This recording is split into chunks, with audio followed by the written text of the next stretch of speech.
1971లో India Pakistan మధ్య జరిగినటువంటి భీకర పోరాటంలో స్వయంగా పాల్గొని అక్కడ విజయం సాధించిన తర్వాత సర్వీస్ నుంచి బయటకు వచ్చినటువంటి వరప్రసాద్ గారు ప్రస్తుతం మనతో ఉన్నారు. మాజీ సైనికోద్యోగి. సార్ నమస్కారం. ఏంటి సార్ 1971 వార్ విశేషాలు చాలా కొద్దిగా మా ప్రేక్షకులకి చెప్పండి. ఎలాగా జరిగింది, మీరు ఏ ప్రాంతంలో అప్పుడు ఉండి యుద్ధంలో పాల్గొన్నారు? 1971 వార్ జరగకముందు 6 నెలలు బిఫోర్ ఇటువంటివి పాకిస్తాన్ మన సెక్టార్స్లో వాళ్ళు బార్డర్ని అధిగమించి బంబార్ట్మెంట్ చేయటం, అలాగే వాళ్ళ ఏరోప్లేన్స్ మన ఏరియాలోకి రావటం, ఇలా కొన్ని వాళ్ళు చేయడం జరిగింది. ఎస్పెషల్లీ మన జేఎండ్కే బార్డర్లో, అలాగే రాజస్థాన్ బార్డర్లో కూడా కొన్ని ఏరియాలో వాళ్ళు ఓవర్టేక్ చేయడం జరిగింది. అప్పుడు డిసెంబర్ 3వ తారీఖు నైట్ రాత్రి 12 గంటలకి ఇందిరాగాంధీ అప్పుడు మన ప్రధానమంత్రి గారు ఎమర్జెన్సీ డిక్లేర్ చేయడం జరిగింది. అప్పుడు మేము యాక్చువల్గా నేను లే అండ్ లద్దాఖ్ అనే హై ఆల్టిట్యూడ్ ఏరియా, ఫీల్డ్ ఏరియాలో కంటా కూడా కొన్ని రెట్లు ఎక్కువ కష్టమైనటువంటి ప్లేస్ ఏంటంటే లే అండ్ లద్దాఖ్. అక్కడ సర్వీస్ చేయాలంటే కూడా డిఫెన్స్ పర్సన్స్ బిలో 35 years ఉండాలి. That is the one of the condition. 35 years దాటిన వాళ్ళకి అక్కడ పోస్టింగ్ ఎవరు. ఆ కండిషన్లోనే నాకు అప్పుడు చాలా తక్కువ ఏజ్, 21 years ఓన్లీ. అలాగే డిసెంబర్లో వార్ స్టార్ట్ అయితే నేను అక్టోబర్లో అక్కడ పోస్టింగ్ వెళ్ళడం జరిగింది. చాలా విచిత్రంగా ఉండేది అక్కడ పరిస్థితులు. అవి ఆక్సిజన్ లేకపోవటం, ఆక్సిజన్ లేకపోవడం వల్ల నార్మల్ ఒక లైఫ్, రొటీన్ లైఫ్ కూడా, ఒక మనిషి లేచి బాత్రూమ్కి వెళ్ళి వచ్చేటప్పటికే మన పేరు చెప్పలేం. మీ పేరు ఏంటంటే ఆయాసపడిపోతుంది. అటువంటి క్లిష్ట పరిస్థితుల్లో అక్కడ 2 years చేయడం జరిగింది నాకు. అదే టైంలో వార్ జరిగింది. వార్ టైంలో మేము దాంట్లో పార్టిసిపేట్ చేస్తాం. నా ట్రేడ్ ఏంటంటే రేడియో అండ్ కీబోర్డ్ లైన్స్ ఆపరేటర్గా చేయటం వల్ల కీలకమైన శాఖలో కమ్యూనికేషన్ అది మోస్ట్ ఇంపార్టెంట్. వార్ టైంలో అన్ని సెక్షన్స్ కంటే కూడా మీకు అర్థమయ్యేటట్టు చెప్పాలంటే, ఏదైనా సరే ఏ స్టెప్ తీసుకున్నా తీసుకోబోయేది, whatever the damages, whatever the requirements అన్నీ కూడా మా ద్వారానే కమ్యూనికేషన్స్ జరిగేవి. ఇప్పట్లాగా సెల్ ఫోన్లు, ఈ అడ్వాన్స్ టెక్నాలజీ లేదు. అప్పుడు only wireless or radio communication or teleprinters, దాంట్లో చేయడం జరిగింది. సార్ అంటే 71 తర్వాత 71 అప్పటి పరిస్థితులు ఇప్పటి పరిస్థితులు చాలా ఆధునిక సాంకేతికతను మనం ఈ రోజున అందిపుచ్చుకున్నాం. మిలిటరీ రంగంలో కూడా అయ్యే టెక్నాలజీని కూడా వాడుతూ ఉన్నారు. కానీ ఆ రోజుల్లో మీరు టెలికమ్యూనికేషన్స్లో ఉన్నారు కాబట్టి అడుగుతూ ఉన్నాను. ఒక ప్రాంతం నుంచి సపోజ్ మీకు ఏదైనా సాయం కావాలి, లేదంటే ఏదైనా రిక్వైర్మెంట్ ఉంది, మీకు ఏదైనా కావాలంటే ఎట్లా కమ్యూనికేట్ చేసేవాళ్ళు, ఎట్లా వచ్చేది మీ దగ్గరికి? అది మాది టెలికమ్యూనికేషన్స్ విషయంలో మాకు సివిల్ పిఎన్టీ అని ఉండేది పూర్వం, ఇంతకుముందు. ఇప్పుడు దాన్ని ఓన్లీ టెలికమ్యూనికేషన్స్ అంటున్నారు. పిఎన్టీ లైన్స్ వాళ్ళ ఛానల్స్ వేరు, మాకు ప్రత్యేకించి ఒక లైన్స్ ఉండేవి.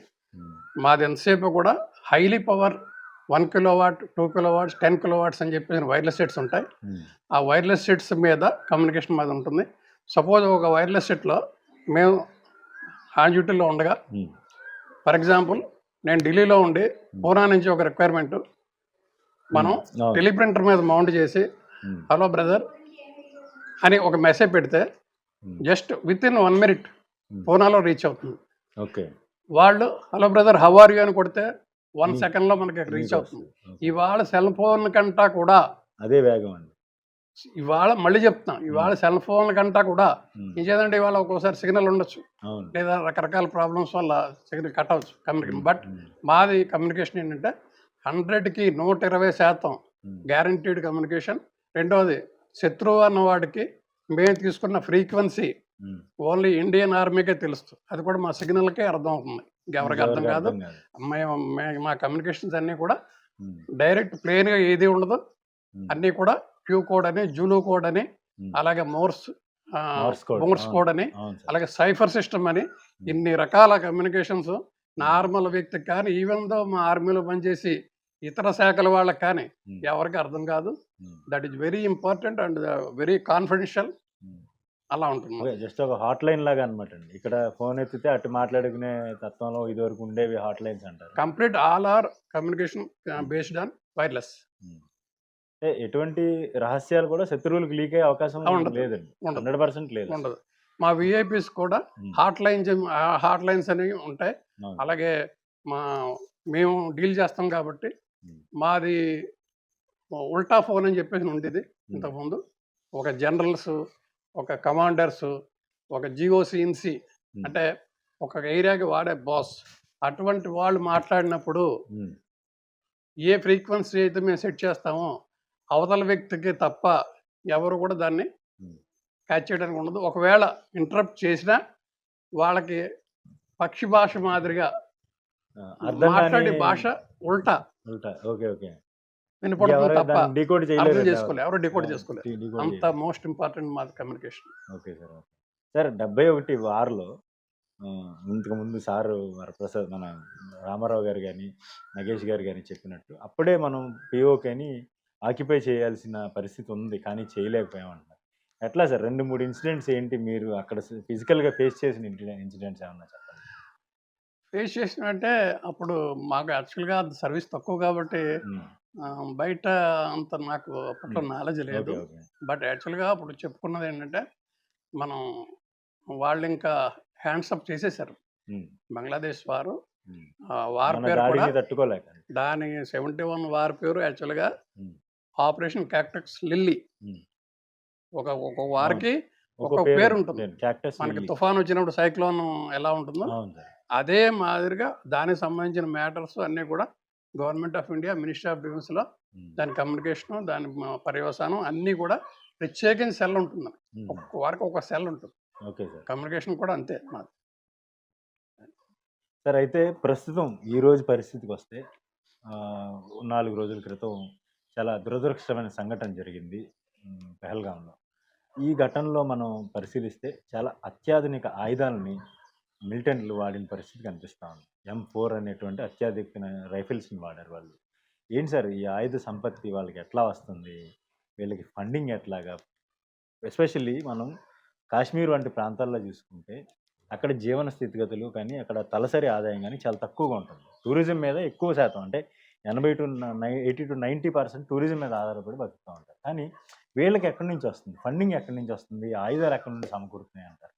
ఆయుధాలంటే ఇవాళ ఆశ్చర్యకరమైన విషయం ఏంటంటే, ఉమ్, మన డిఫెన్స్లో ఏవైతే పవర్ఫుల్ ఎక్విప్మెంట్స్ అవనివ్వండి, రాకెట్ లాంచర్స్ అవనివ్వండి, అవును. ఇంకా కూడా లేటెస్ట్ టెక్నాలజీని బట్టి మనం ఉపయోగించే వెపన్స్ అవనివ్వండి, అన్నీ కూడా వాళ్ళ దగ్గర కూడా సైమల్టేనియస్గా ఉంటున్నాయి. ఉమ్, కారణం ఏంటంటే that is supply of from Pakistan. ఉమ్, వాళ్ళు ఎక్స్పెండిచర్ రూపాయి వాళ్ళకి ఇన్కమ్ అయితే 80 పైసలు ఖర్చు పెట్టేది దీని గురించే, ఉగ్రవాదాన్ని దీని గురించే ఖర్చు పెడతారు. ఉమ్, అలాగే ఇంకో చిన్న మన దురదృష్టకరమైన విషయం ఏంటంటే, మన హైదరాబాద్ నుంచి ఉమ్, ఇక్కడి నుంచి వెళ్ళి పాకిస్తాన్ ట్రైనింగ్ తీసుకుని అవునండి. ఎన్నో ఇన్సిడెంట్ చూసాం. అవును. ఎంతమంది పేర్లు బయటకు వచ్చాయి. ఆ, ఇక్కడ ఓల్డ్ నుంచి సిటీతో రిలేషన్స్ links పెట్టుకుని కనబడతా ఉంటాయండి. పెళ్ళిళ్ళు చేసుకుని ఉమ్, వీసాలు తీసుకుని ఉమ్, అలాగ కొంతమంది ఉపాధి గురించి ప్రత్యేకించి డబ్బుల గురించి ఇవాళ ఈ అన్ఎంప్లాయ్మెంట్ అనేది కూడా ఒక మైనస్ పాయింట్. ఎందుకంటే యూత్కి వేరే దారి లేక కొంత ఒక రకమైన ఈ దేశం మనకి ఏం ఇవ్వటం లేదు, మనం ఎలా బతకాలనే ఒక రకమైన రివెంజ్ టైప్లో కూడా తయారవటం కారణం కూడా ఉన్నాయి. ఉమ్, ఇదంతా కూడా దాన్ని ఎన్కరేజ్ చేసుకుని ఉమ్, మనం ఉన్న పక్కన ఉన్న పాకిస్తాన్ ఇక్కడ నుంచి ట్రైనింగ్ ఇచ్చి ఉమ్, వాళ్ళకి ఫండింగ్ ఇచ్చి ఇప్పటికే కూడా హైదరాబాద్లో ప్రతి నెల ఫండింగ్ వస్తాయి, వస్తుంది. తీసుకునే వాళ్ళు ఉన్నారు. ఉమ్, మరి ఇదంతా చాలా దురదృష్టకరమైన విషయం. ఉమ్, ఇప్పుడు రాకెట్ లాంచర్ లాంటివి యాక్చువల్గా ఉమ్, ఎన్నోసార్లు ఈ ఉగ్రవాదులు వాళ్ళు ఉపయోగించిన సందర్భాలు ఉన్నాయి. అవునండి. అవన్నీ డైరెక్ట్ ఫండింగ్ అవనివ్వండి, వెపన్స్ అవనివ్వండి, ఆమినేషన్ అవనివ్వండి, అన్నీ కూడా పాకిస్తాన్. సార్ ఒక మనిషి బోర్డర్ దాటి రావడం అంటే ఏదో మిలిటరీ ఫోర్సెస్ ఆదమర్చి ఉన్నప్పుడు, లేకపోతే కొన్ని నిర్జన ప్రాంతాలు ఉంటాయి, కొన్ని మనం గార్డింగ్ చేయలేని ప్రాంతాలు కొన్ని ఉంటాయి, అలాంటి చోట్ల నుంచి వచ్చారని అనుకోవచ్చు. కానీ ఇన్ని ఆయుధాలని ఎలా తీసుకురాగలుగుతున్నారండి లోపలికి? తీసుకురాగలరండి. ఉమ్, ఎందుకంటే దానికి రకరకాల సోర్సెస్ ఉంటాయి.